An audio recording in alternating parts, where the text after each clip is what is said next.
झांसी का किला भारत के उत्तर प्रदेश राज्य के झांसी शहर में स्थित है। सन 1613 में झांसी के किले का निर्माण ओरछा के राजा वीर सिंह जूदेव ने करवाया था। यह किला एक चट्टानी पहाड़ी के ऊपर स्थित है। इस किले के चारों ओर झांसी शहर बसा हुआ है। झांसी का किला सन 1857 क्रांति के दौरान सिपाही विद्रोह के मुख्य केंद्र के रूप में माना जाता है। किले में प्रवेश के लिए 10 द्वार हैं। उनमें से Unnao gate, Orchha gate, Badgaon gate, Lakshmi gate, Khanderao gate, Datia दरवाजा, सागर गेट, सैनिक गेट और चांद गेट है। इस किले में उल्लेखनीय और दर्शनीय जगह शिव मंदिर, प्रवेश द्वार पर गणेश मंदिर, 1857 के विद्रोह में इस्तेमाल की जाने वाली कड़क बिजली तोप है। किले के पास में हिरानी महल है, जिसे 19वीं शताब्दी में निर्मित किया गया था और वर्तमान में यहाँ एक पुरातात्विक संग्रहालय है। यह किला 15 एकड़ के एरिया में फैला हुआ है। यहाँ और भी बहुत कुछ है देखने के लिए, जैसे झांसी का हर्बल गार्डन, रानी महल, रानी लक्ष्मीबाई पार्क, महाराजा गंगाधर राव की छतरी, महालक्ष्मी मंदिर। सबसे ज्यादा इस किले को झांसी की रानी लक्ष्मीबाई के लिए जाना जाता है, जिन्होंने अंग्रेजों के साथ लड़ते हुए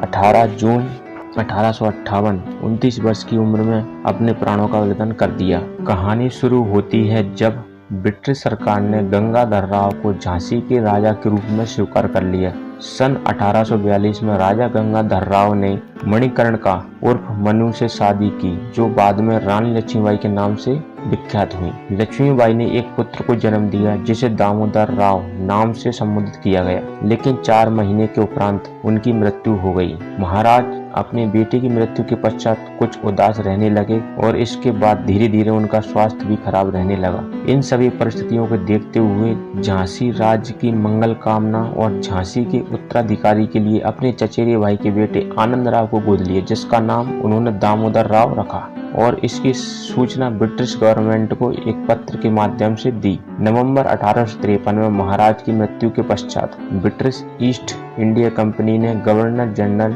लॉर्ड डलहौजी के अधीन डॉक्ट्रिन ऑफ लैप्स कानून लागू किया, जिसके मुताबिक दामोदर राव आनंद राव के सिंहासन के दावे को खारिज कर दिया गया। लक्ष्मीबाई को 60,000 रुपए वार्षिक पेंशन देने के साथ साथ महल छोड़ने का आदेश दिया गया।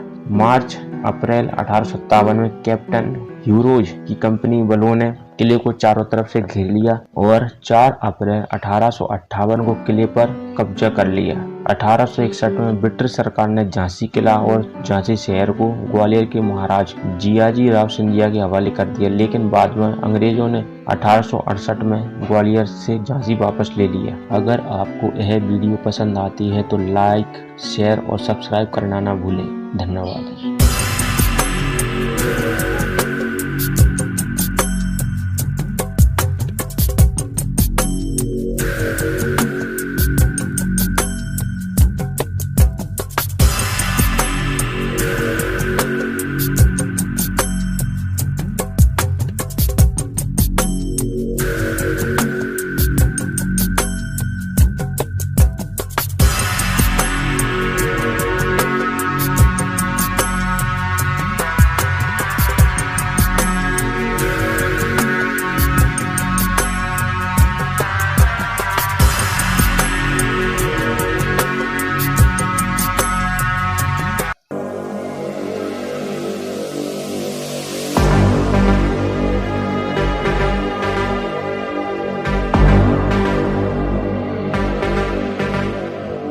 वह बदनसीब पुत्र कोई और नहीं बल्कि झांसी की रानी का पुत्र दामोदर राव था, क्योंकि अंग्रेजों के कानून के मुताबिक दामोदर राव को झांसी का राजा नहीं माना गया। दामोदर राव का जन्म 15 नवंबर 1849 को हुआ था। 3 महीने की उम्र में दामोदर राव को झांसी की रानी ने गोद लिया था, लेकिन गोद लेने की प्रथा पूर्ण होने से पहले ही गंगाधर राव का निधन हो गया। झांसी के उत्तराधिकारी के लिए अपने चचेरे भाई के बेटे आनंद राव को गोद लिया, जिसका नाम उन्होंने दामोदर राव रखा था और इसके नाम ब्रिटिश गवर्नमेंट को एक पत्र के माध्यम से दी। नवंबर 1853 में महाराज की मृत्यु के पश्चात ब्रिटिश ईस्ट इंडिया कंपनी ने गवर्नर जनरल लॉर्ड डलहौजी के अधीन डॉक्ट्रिन ऑफ लैप्स कानून लागू किया, जिसके मुताबिक दामोदर राव और आनंद राव के सिंहासन के दावे को खारिज कर दिया गया और साथ ही रानी लक्ष्मीबाई को 60,000 रुपए वार्षिक पेंशन देने के साथ महल छोड़ने का आदेश दिया गया। मार्च अप्रैल 1858 1858 में कैप्टन ह्यूरोज की कंपनी बलों ने किले को चारों तरफ से घेर लिया और 4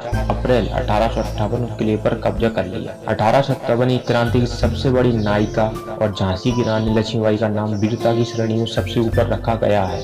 रानी लक्ष्मीबाई का व्यक्तित्व आज सिर्फ महिलाओं के लिए नहीं बल्कि पूरे देश के युवाओं के लिए एक प्रेरणा स्रोत रहा है। 18 जून 1858 को रानी लक्ष्मीबाई ग्वालियर में अंग्रेजों के खिलाफ लड़ते हुए शहीद हुई थी। रानी लक्ष्मीबाई का जन्म बनारस के पास एक गांव के ब्राह्मण परिवार में हुआ था। उनके बचपन का नाम मणिकर्णिका था।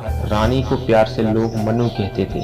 मनु जब 4 साल की थी उनकी मां का निधन हो गया और उनकी शिक्षा और शास्त्र का ज्ञान उन्होंने यहीं से प्राप्त किया था। ग्वालियर में अंग्रेजों के साथ युद्ध करते हुए रानी लक्ष्मीबाई की मौत गोली लगने से हुई थी, मगर ये गोली किसकी थी इस पर भी थोड़ा विवाद है। अंग्रेजों के इतिहास की माने तो रानी लक्ष्मीबाई की मौत कैप्टन ह्यूरोज की तलवार से हुई थी, लेकिन कुछ इतिहासकारों का मत है कि उनकी मौत ब्रिटिश सैनिक की गोली से हुई थी। हालांकि ये केवल मत ही है। ग्वालियर किले में एक अमरचंद्र भाटिया नाम का व्यक्ति था जिन्होंने रानी की मदद की थी। 1858 में सिंधिया राजवंश के खंचासी अमरचंद्र भाटिया का नाम उन अमर शहीदों में लिया जाता है जिन्होंने अपनी जान की परवाह न करते हुए भी रानी की मदद की। इतिहासकार बताते हैं कि अमरचंद भाटिया ने सबसे बगावत करते हुए सिंधिया राजकोष का धन रानी की मदद के लिए दिया था, जिसके कारण उनके ऊपर अंग्रेज द्वारा मुकदमा भी चलाया गया और उन्हें एक पेड़ पर लटकाकर फांसी दी गई। शहर के सराफा बाजार में स्थित पेड़ आज भी रामचंद्र भाटिया और रानी की सादत का प्रतीक है। इसलिए कहा जाता था अंग्रेज अपने मुताबिक कानून बनाते थे और हमारे देश के लोगों पर अत्याचार करते थे।